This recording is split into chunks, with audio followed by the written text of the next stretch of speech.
Hello, good afternoon, good evening, and good morning, guys. Ang video ito ay panoorin natin. Ito ang larawan ng simpleng pamumuhay. Yan, makita natin ang kapaligiran, bundok. Makita natin yung mga ulap. Yan, makita natin yung mga taniman. At ang napakasarap dito sa lugar na ito, guys, ay mga sariwa ang hangin. Yan po ang mga tanim na iba't ibang halaman, mga kamote.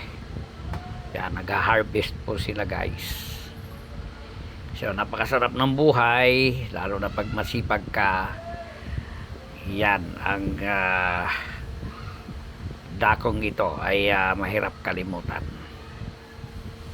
So, yan guys, ito ang maikling video. Ito po si Chairman ROL para sa Nicopil News TV Live. Bye-bye. I love you all.